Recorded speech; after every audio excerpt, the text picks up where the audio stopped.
The starling dawn came down hard on the surface of Prime, leaving a trail of smoke and torn metal across the rocky ground.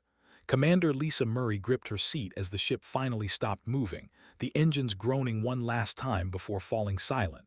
She took a breath and looked around the bridge. Everyone was alive. That was something.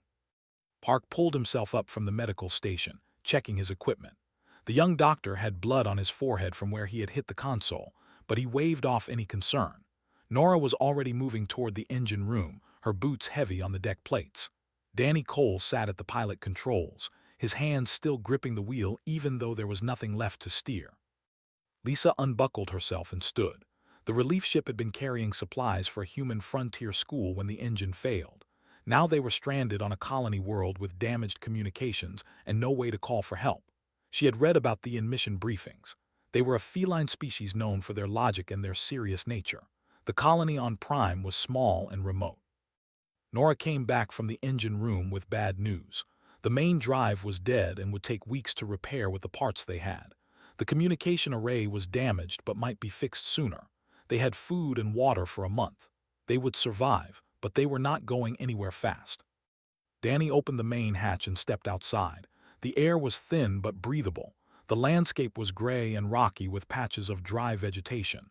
In the distance, he could see the shapes of buildings. A settlement. He called Lisa over and pointed. They decided to make contact. Lisa and Danny walked toward the settlement while Nora stayed with the ship.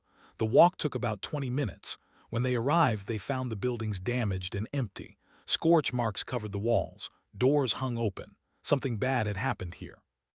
Examined the marks and said they looked like weapon burns. Raiders, probably. The frontier colonies were sometimes targeted by criminal groups looking for supplies or slaves. Lisa felt her stomach tighten. She hoped they had escaped. Danny found tracks leading away from the settlement, heading toward the mountains. Adult footprints. The survivors had fled. But there was another set of tracks, smaller and lighter, leading to a different building at the edge of the town. Lisa followed them. The building was a storage structure built half into the ground. Lisa found a hidden door beneath a collapsed shelf. She knocked on it gently and called out. There was no response. She tried again, using calm and soft words. After a long moment, the door opened a tiny bit, and two golden eyes stared out at her from the darkness. Cubs, cubs. Lisa counted 12 of them, ranging from very young to almost teenage. They were thin and scared, their fur matted and their eyes wide. The eldest was a gray-furred female who stood in front of the others, trying to protect them even though she was just a child herself. Lisa raised her hands to show she meant no harm. Came down into the shelter slowly, speaking in gentle tones. He had studied language basics during his medical training. He managed to communicate that they were friends and that they wanted to help. The gray cub watched him with suspicion but did not attack. Over the next hour, the humans learned what had happened. Raiders had come 3 days ago. The adults had fought back but were overwhelmed. Some were taken.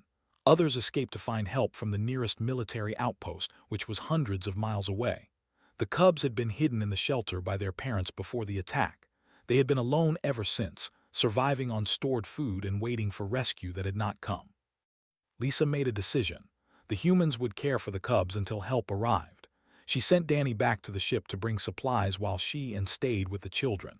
The cubs did not trust them, but they were too tired and hungry to resist when the humans offered food and water. That night, the cubs were brought to the Starling Dawn.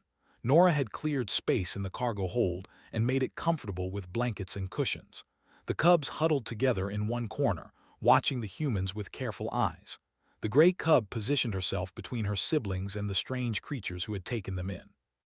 Lisa decided to name the gray cub Whisper because she rarely spoke above a soft murmur. There was a spotted male cub who made a lot of noise and complained about everything. Danny called him Patch. The smallest cub was so tiny and quiet that she almost disappeared into the group. Named her Tiny, and the name stuck. The next morning, Lisa walked through the cargo hold and looked at what they were carrying. Educational supplies for human children. Books, tablets, art materials, and learning games. She thought about the cubs and how scared they were. Maybe there was something here that could help calm them down. She picked up a picture book. It was a simple story about a rabbit who went on an adventure. The pictures were bright and colorful, showing the rabbit in clothes walking through forests and meeting friends. Lisa brought it to where the cubs were sitting and sat down in front of them. helped translate as Lisa began to explain the book. She pointed to the pictures and described what was happening. The cubs watched with curious eyes. For a moment, everything seemed to be going well. Then Whisper leaned forward and pointed at the rabbit. The cub said something too, who listened carefully and then looked at Lisa with a strange expression on his face. He translated. Whisper wanted to know why the prey animal was standing on its back legs. That was not how rabbits worked. And why was it wearing a coat? Rabbits did not need coats. They had fur. Was the rabbit sick? Had it lost its fur and needed covering? Lisa blinked. She looked at the picture and then back at Whisper. She tried to explain that it was just a story, that the rabbit was not real. Whisper stared at her as if she had said something insane. If the rabbit was not real, why was there a picture of it? Pictures showed real things. That was what pictures were for. Patch pushed forward and jabbed his paw at the image of the rabbit opening a door. He spoke rapidly and struggled to keep up. The cub was saying that rabbits could not open doors because they did not have hands, and even if they had hands, why would a rabbit want to go inside a house? Houses were for people. Rabbits lived in holes. Lisa looked at, who shrugged helplessly. The cubs had no concept of imagination. Everything they saw, they interpreted as literal fact, and the facts in this picture book were very wrong. The evening ended with the cubs in a heated debate about whether the rabbit's jacket would survive outdoor conditions and why the artist had made so many obvious mistakes. Lisa closed the book and rubbed her temples. This was going to be harder than she thought. Late that night, when most of the cubs were asleep, Tiny crept over to where Lisa was sitting. The small cub pointed at the picture of the rabbit looking up at the moon with a sad expression. Then she pointed outside, where the 3 moons of Prime hung in the dark sky. She looked at Lisa and spoke her first words since they had met. Translated quietly. The cub wanted to know why the creature looked with longing at something it could not reach. Lisa stared at the small face before her and felt something shift in her chest. There was more happening here than she had realized. Much more. The next morning, Lisa woke before anyone else. She lay in her bunk thinking about what Tiny had asked. The small cub had looked at a picture of a rabbit staring at the moon and understood the emotion behind it. She had felt the longing in that image even though the image itself made no logical sense. That meant something. Lisa was not sure what, but it meant something. She got up and went to the cargo hold. The cubs were still sleeping in a pile of fur and blankets. Whisper had positioned herself at the edge of the group, facing the door, protecting the others even in sleep. Lisa watched them for a moment and felt a warmth in her chest. These children had lost everything. Their parents were gone. Their home was destroyed. And here they were, trusting strangers from another world to keep them safe. Joined her a few minutes later. He had been reviewing his notes on psychology. The species was known for literal thinking. Their language had very few words for abstract concepts. They communicated in facts and observations. Their art was technical drawings and accurate representations. They had no fiction, no fantasy, no stories about things that did not exist. Lisa asked what that meant for the cubs. He thought about it and said that they had never been taught to imagine. Their brains might have the capacity for it, but their culture had never developed it. When they saw a picture of a rabbit in clothes, they could only process it as a broken representation of reality. But when Tiny asked about the rabbit looking at the moon, she was reaching beyond that. She was asking about feelings, not facts. Danny came in carrying cups of hot coffee. He had been up early working on the communication array with Nora. There was progress, but it would still be days before they could send a message. He asked about the cubs, and Lisa told him what had happened with the picture book. Danny laughed and said he would have loved to see their faces when they saw a rabbit wearing a jacket. The cubs woke up slowly.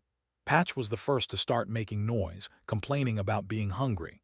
Nora brought food from the ship's supplies, and the cubs ate with cautious enthusiasm.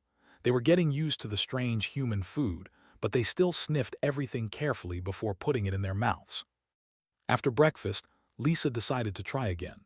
She found a different picture book, this one about a dog and a cat who became friends and shared adventures. She thought it might be easier since dogs and cats were closer to the cubs' own experience. She sat down with the book and waited for the cubs to gather around. Translated as Lisa opened the first page, it showed a small dog and a small cat meeting in a garden. The dog was smiling. The cat was smiling. They were shaking paws. Whisper immediately raised her hand to interrupt. The eldest cub pointed at the image and spoke firmly. Translated, dogs were predators. Cats were also predators. Predators did not shake paws. They fought or they avoided each other. Also, animals did not smile. Smiling was a social signal used by intelligent species. Showing teeth meant aggression in most creatures. This picture was confusing and possibly dangerous if young minds took it as truth. Pat jumped in before Lisa could respond. He pointed at the next page, where the dog and cat were sharing a bowl of food. He spoke rapidly and had to ask him to slow down. The cub was outraged. Predators did not share food. Food was survival. Sharing food with a competitor was foolish behavior that would result in starvation. Why would anyone teach children such terrible survival skills? Lisa closed the book. She looked at with tired eyes. He shrugged sympathetically. The cubs were not trying to be difficult. They genuinely could not understand why anyone would create images of things that were wrong. Danny sat down next to the group. He had been listening from across the room. He suggested that maybe they were approaching this the wrong way. Instead of trying to make the cubs accept the pictures as truth, maybe they should explain that the pictures were not supposed to be truth. They were supposed to be something else entirely. Lisa asked what he meant. Danny thought for a moment and then said that when humans told stories, they were not trying to describe reality. They were trying to create feelings. A story about a rabbit in clothes was not about rabbits. It was about adventure and courage and finding your way in a big world. The rabbit was just a way to talk about those feelings without getting down in real life. Try to translate this concept for the cubs. It was difficult. The language did not have good words for imagination or metaphor. He did his best, explaining that humans made pictures of impossible things to help them understand possible feelings. The rabbit was not a real rabbit. It was a symbol for every small creature that ever felt scared but kept going anyway. The cub stared at him. Whisper tilted her head to the side, processing. Patch crossed his arms and made a sound of frustration. Tiny watched with intense focus, her small eyes moving between and the book. After a long silence, Patch stood up and walked away. He muttered something as he went. Translated. The cub had said that stories without truth had no purpose. He did not want to waste his time on broken pictures. Whisper stayed, still thinking. She asked a question. He translated for Lisa. The cub wanted to know if humans used these not real pictures to prepare for things that had not happened yet. Lisa nodded. Yes, that was part of it.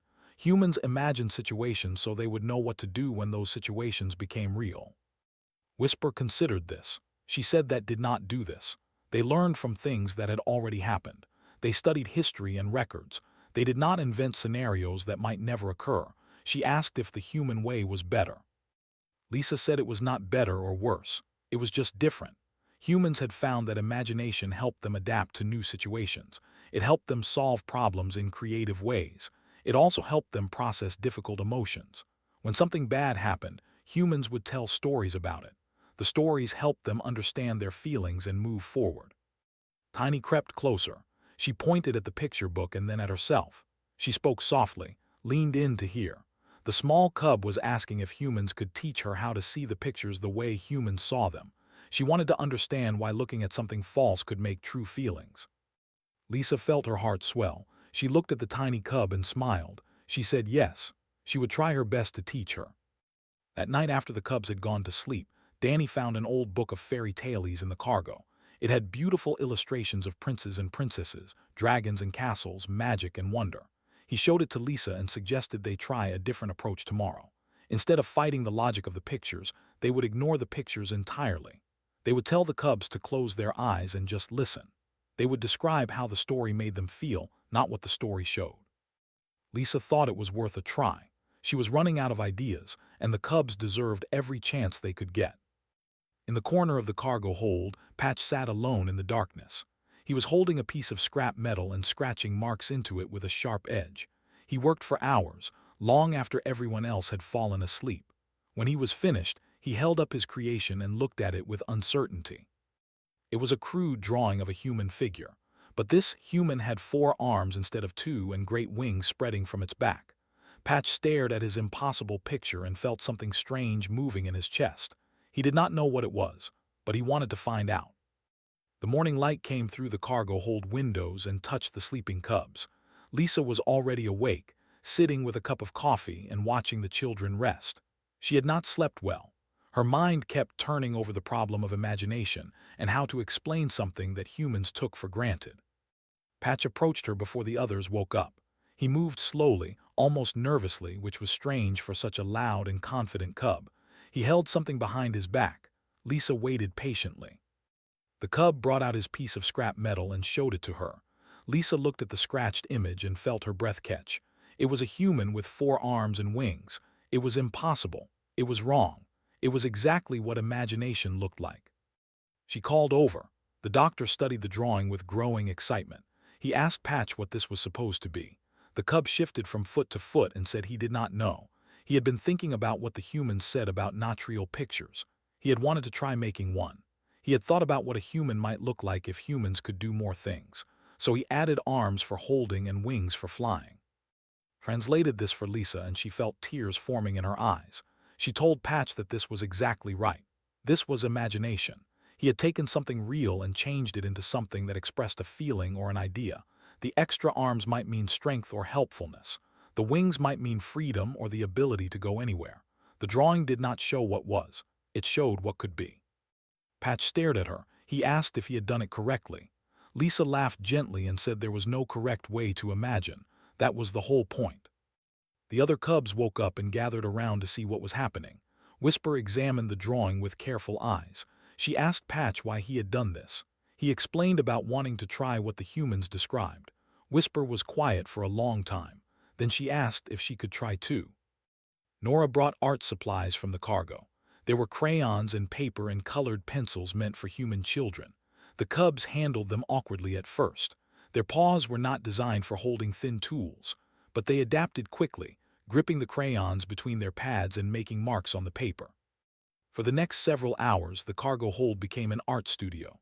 Cubs sprawled across the floor, drawing and scratching and creating. Lisa and Danny and Nora moved among them, answering questions and offering encouragement. Whisper drew slowly and carefully. Her picture took shape over the course of the morning. When she was finished, she held it up for Lisa to see. It showed 3 figures standing in a garden full of flowers. The flowers were bright colors that did not exist on Prime. The sky was purple instead of gray, and the 3 figures were smiling. Lisa asked who the figures were. Whisper looked at the picture and said they were her parents and herself. Her voice was steady, but her ears were pressed flat against her head, translated softly. The cub said that her parents were gone. She did not know if they were alive or dead, but in this picture they were together in a beautiful place. This was not real, but it made her feel less alone. Lisa reached out and touched the cub's shoulder gently. She did not say anything. There were no words needed. Tiny created a small book. She folded pieces of paper together and drew pictures on each page. Her drawings were simple but clear. They showed a tiny creature with wings flying across a dark sky. The creature carried something bright in its arms. On the last page, the creature arrived at a distant world and gave the bright thing to figures waiting there. Asked Tiny what the creature was carrying. The small cub looked at him with her serious eyes and said it was hope. She explained that you could not draw hope as it really looked because hope did not have a shape, so you had to draw it as something else. The bright thing was hope. The creature with wings was the one who carried hope from place to place so that people who were sad could have some. Danny had to leave the room for a moment. When he came back, his eyes were red. Patch drew many pictures. Most of them were strange and wonderful. He drew animals that did not exist, combining parts from different creatures. He drew machines that could never work but looked exciting. He drew himself flying through space on a beam of light. Each picture was more impossible than the last. In the afternoon, Lisa took the cubs outside. The weather was calm, and the rocky landscape was not dangerous if they stayed close to the ship. Nora needed help with minor repairs, and Lisa thought the cubs might enjoy seeing how humans fix things. Whisper watched Nora work on a broken panel. The engineer talked through her process, explaining each step. When she encountered a problem, she stopped and thought about different ways to solve it. She tried one approach and it did not work. She tried another and it did not work either. Then she sat back and closed her eyes. Whisper asked what she was doing. Nora said she was imagining. She was picturing the inside of the panel and thinking about how the parts connected. She was trying to see, in her mind, what might be causing the problem. It was like drawing a picture, but the picture was inside her head instead of on paper. The cub considered this. She asked if she could try. Nora described the problem and asked Whisper to close her eyes and imagine what might be wrong. The cub concentrated hard. After a minute, she opened her eyes and suggested that maybe two wires were touching that should not touch. Nora checked. That was exactly the problem. Documented everything. He recorded the cubs drawing. He recorded Whisper solving the engineering problem. He recorded Tiny explaining her picture book about hope. He believed this was important. They were considered a purely logical species with no capacity for creative thought. But here were children learning imagination in a matter of days. That evening, Lisa read from the fairy tale book. She did not show the pictures this time. She just told the story in simple words. A princess was trapped in a tower. She wanted to be free. A brave knight came to rescue her, but he could not climb the tower. So the princess let down her long hair, and the knight climbed up and saved her. When the story was over, Whisper spoke. She said the princess did not really have hair long enough to climb. That was impossible, but she understood now that the story was not about hair. It was about using what you have to help yourself, even when the situation seems hopeless. The princess could not escape alone. The knight could not climb alone, but together they found a way. Lisa smiled. Yes, that was exactly it. Tiny held up her picture book about hope. She said she wanted to add more pages. She wanted to show the hope creature visiting Prime. She wanted to show it giving hope to 12 scared cubs who were waiting for their families to come back. Lisa looked at the small face and the earnest eyes. She promised that they would add those pages tomorrow. And she promised something else too. She would do everything in her power to make sure that hope reached these children for real, not just in pictures. Outside, the 3 moons of Prime rose into the night sky. The cubs looked up at them through the cargo hold window. For the first time, they did not just see rocks in space. They saw possibilities. Days passed on Prime. The cargo hold of the Starling Dawn transformed from a temporary shelter into something that looked almost like a home. Colorful drawings covered the walls. Paper sculptures hung from wires that Nora had strung across the ceiling. The cubs had created their own gallery of impossible things. Lisa established a daily routine. Mornings were for practical work. The cubs helped with repairs and learned basic skills from the human crew. Afternoons were for stories and art. Evenings were for sharing what everyone had created. The structure helped the children feel safe, and the creative time gave them a way to process their fears. Patch had become the most productive artist of the group. He drew constantly, filling page after page with wild visions. His latest project was a series of pictures showing a great battle between imaginary creatures. He had invented 2 species that did not exist and was telling the story of their war and eventual peace. Whisper remained more careful in her approach. Her drawings were fewer but more detailed. She had started a long project, a picture story about a young who traveled to distant worlds and met strange beings. The story was clearly about herself, working through her feelings about being far from home and surrounded by aliens. Tiny continued her Hope Creature series. The small cub had drawn dozens of pictures showing the winged being visiting different places and helping different people. In one picture, the creature brought hope to a sick child.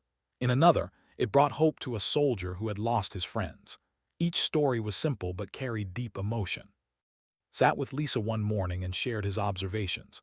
He had been tracking the cubs' progress carefully. What he saw amazed him. The children had gone from complete literal thinking to active creative expression in less than 2 weeks. They were not just copying human imagination. They were developing their own style, their own approach, their own unique visions. He believed that minds had always had the capacity for imagination. It was just never activated. Their culture trained it out of them at a young age, teaching children that only facts mattered and that false pictures were dangerous lies. But these cubs, separated from that culture and exposed to human stories, had unlocked something that was always there. Lisa asked what this might mean for the cubs when they returned to their people. His face grew serious. He said he did not know. The adult might see this as damage. They might try to correct the cubs, training the imagination back out of them. The thought made Lisa's chest tight. Nora came running from the communication station. She had news. The array was finally working. They had made contact with a rescue ship. Help was coming, but there was more. The survivors who had fled the colony had been found. They were on their way back, traveling with a military escort. They would arrive in 3 days. The cubs reacted to this news in different ways. The younger ones were excited to see their families. Patch became quiet and withdrawn. Whisper looked afraid. Lisa found the eldest cub sitting alone that evening. Whisper was holding her picture of her parents in the imaginary garden. Lisa sat down next to her and waited. After a long silence, Whisper spoke. She said she was scared, not of the adults coming back, but of what they would say. She had learned so much from the humans. She had learned to make pictures of things that were not real. She had learned to feel things through stories, but her people did not do these things. Her people believed that only truth mattered. She asked Lisa what would happen if the adults told her to stop. What would happen if they said that imagination was wrong and that she had to forget everything she had learned? Could she go back to the way she was before? Could she close her eyes and stop seeing the pictures in her mind? Lisa took the cub's paw gently. She said that once you learned to imagine, you could not unlearn it. The pictures would always be there. The feelings would always be there. But she also said that maybe things would not be as bad as Whisper feared. Maybe the adults would understand. Maybe they would see the value in what the cubs had discovered. Whisper was not convinced. She said that society had been the same for thousands of years. They had built their civilization on logic and facts and the rejection of false things. One group of cubs would not change that. Lisa thought for a moment. Then she said that all great changes started small. A single spark could light a fire that spread across a world. Maybe these 12 cubs were that spark. Maybe the pictures they had drawn and the stories they had told would show the adults something new. And even if the adults did not understand, the cubs would grow up. They would become adults themselves, and they would remember. Whisper looked at her picture again. She said she wanted to believe that. She wanted to believe that her parents, if they were still alive, would be proud of what she had learned instead of ashamed. The next 2 days were busy. The cubs created a special project together.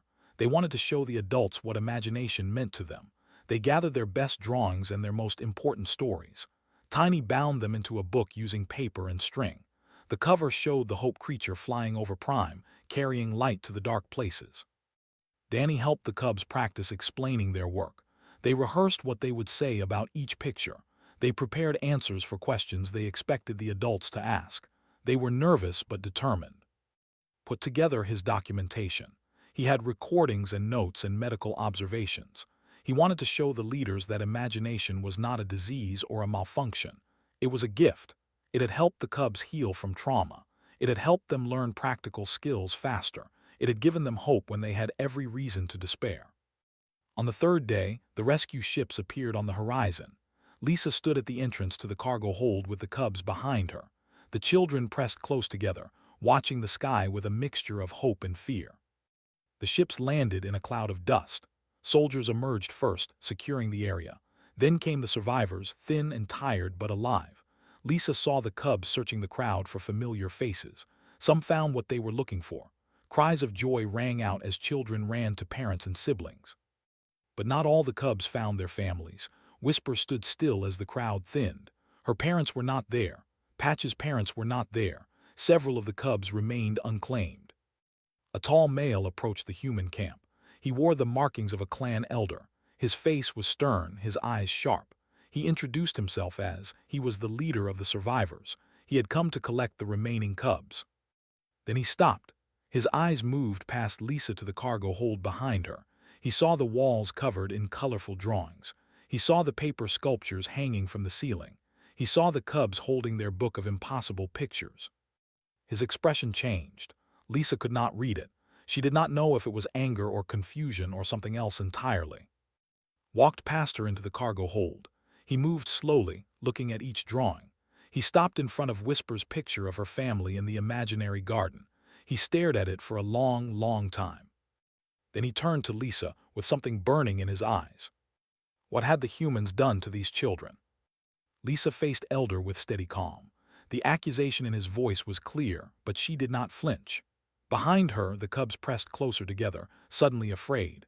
The walls full of colorful drawings seemed to glow in the afternoon light. Repeated his question. What had the humans done to these children?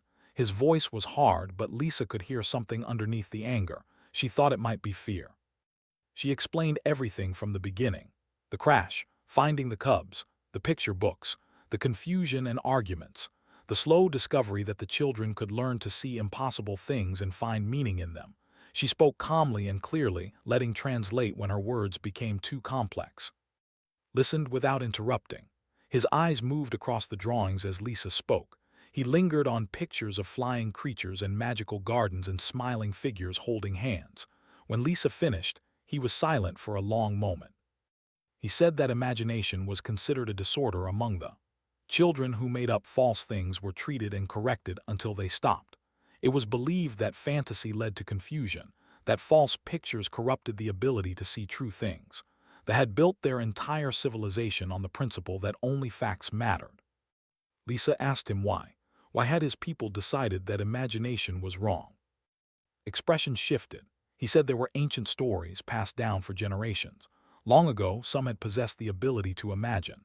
They had created art and told tales of things that never happened, but their visions had led to conflict. Different groups had believed in different impossible things, and those beliefs had caused wars. The survivors had decided that fantasy was too dangerous.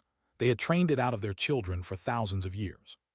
Spoke up, he asked if had ever wondered what they might have lost by giving up imagination. The elder looked at him sharply, continued, explaining what he had observed in the cubs, their ability to process grief through art, their faster learning when allowed to visualize solutions, their resilience and hope in the face of terrible loss. Turned to look at the cubs. They watched him with wide eyes, clutching their book of pictures. Whisper stood at the front, still holding her drawing of her parents in the impossible garden. The elder walked toward her slowly. He stopped in front of the gray cub and looked down at her picture. He asked who the figures were. Whisper's voice was quiet but steady. She said they were her parents. She did not know if they were alive, but in this picture they were together in a beautiful place. The flowers were colors that did not exist on Prime. The sky was purple instead of gray, and everyone was smiling. Reached out and touched the edge of the paper. His hand trembled slightly. He said that he had lost his own offspring in the raid. His child had been taken by the raiders. He did not know if they were alive either. Whisper looked up at him. She said that maybe he should draw a picture too. Maybe he should imagine a place where his child was safe and happy. It would not make it true, but it might make the waiting easier. The elder stared at her. Something moved behind his eyes. Lisa could see walls crumbling inside him, barriers that had stood for a lifetime starting to crack. Danny stepped forward. He spoke about human children and how they use stories and art to understand difficult emotions. He talked about how fairy tales taught lessons about courage and kindness. He explained that imagination was not about believing false things. It was about exploring possibilities. It was about preparing for situations that might never happen. It was about finding hope when the facts offered none. Nora added that the cubs had helped her solve an engineering problem. Whisper had closed her eyes and imagined the inside of a broken machine. She had pictured what might be wrong, and she had found the solution faster than Nora could have done it with logic alone. Asked to see the book the cubs had made. Tiny brought it forward and placed it in his hands. The elder opened the cover and looked at the first page. It showed the Hope creature flying through darkness, carrying something bright. He turned the pages slowly. He saw the creature visiting sick children and lonely soldiers and scared families. He saw it bringing light to dark places. He reached the last pages, the ones Tiny had added recently. They showed the Hope creature coming to Prime. They showed it finding 12 scared cubs in a crashed ship. They showed humans and together, surrounded by colorful pictures.